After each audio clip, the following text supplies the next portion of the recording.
Hi there, in this video tutorial we're going to talk about lists and tuples. So, excuse me, previously in the course and in the previous tutorial we talked about primitive types in Python, for example ints, integers and floats. So a equals 3, Python automatically detects the type of that and it assigns it to integer. Similarly, if we've got a decimal point in, Python automatically assigns a float type. So here we're going to introduce two new types, which are non-primitive types if you like, two other types that you can have in Python, and these are lists and tuples, and both of these are collections, sets of other objects. So let's just explain with an example. So let's create a tuple, we'll call it T. Now we define it starting with opening some curly brackets, and we'll put some numbers in there. So let's put in 50.2 and 0.02. Okay? And we close the brackets, and that's it. If we now check the type of T, we'll see it's something called a tuple. So a tuple is a list. No, I'm not going to call it a list. It's a collection. I'll explain why I'm not going to call it a list. I'm going to use list for another type in a minute. So a tuple is a collection of values. Here I've added two floats to my tuple, and I can get to each of these by their index. So each value, I've got two values in separated by a comma, and each one is indexed. And the indexes of lists and tuples always start at 0. So the index of this number here is 0, and the index of this number here is 1. Okay, so we can check that. If we do T, open square brackets, 0, this is essentially the address of this value here.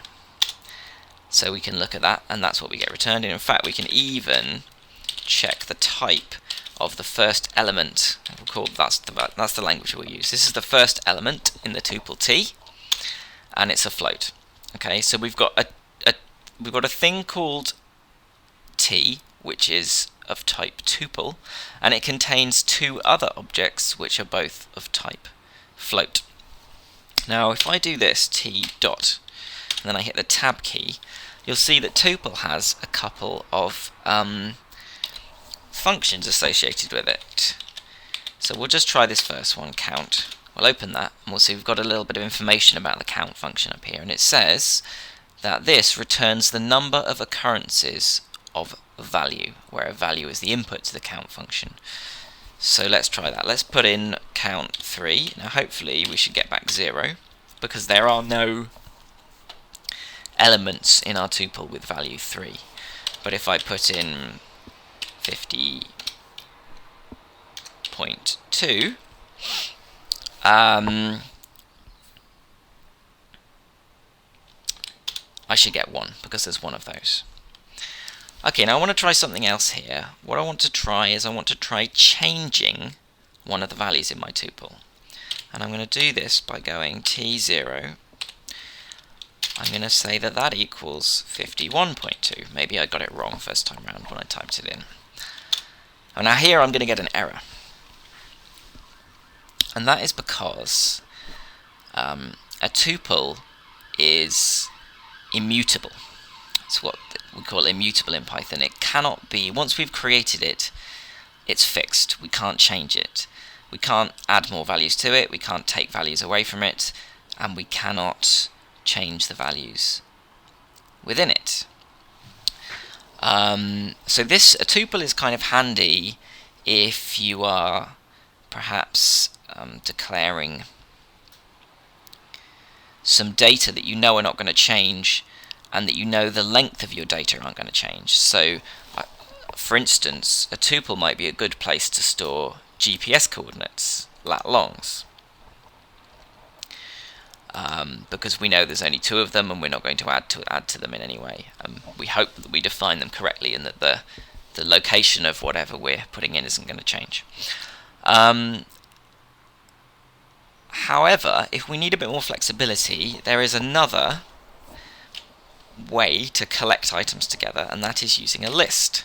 So if I change this to L equals 1, 2, 3, and notice how the only difference here is that instead of using curly brackets, or round brackets, I've used square brackets to collect my numbers together and define it. So now if I call the type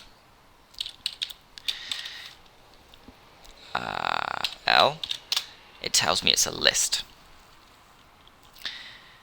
And again, I can address values in the list by, for example, going L0, and it's going to tell me that value is 1, or I can do L2, and it's going to tell me that value is 3.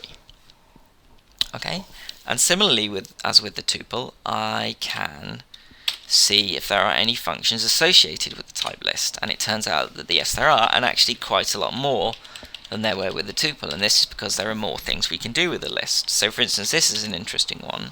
Let's append the value 4 to our list.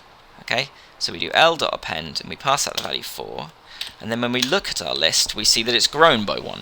It's gained a new value on the end, this value 4 that I added. And let's try what we tried with the tuple. Let's try changing a value. So let's change L0, let's assign it 5. Okay, so now we'll print out the list again.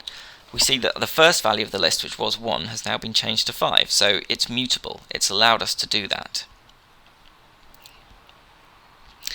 So there's some other functions here, and another one that might be useful here is we've before our list was nicely ordered numerically, whereas now it's been jumbled up because I added a 5 in here. If you are a little bit OCD, you might prefer that list to be sorted out. So we can call this function list sort, and then if we look at the list now, we see that it's reordered the elements so that they're in ascending value of size. And there are lots of other functions. I won't go through them all. I'll let you have a look at them, but here's another one, list reverse. So we've now just reversed the order of the list.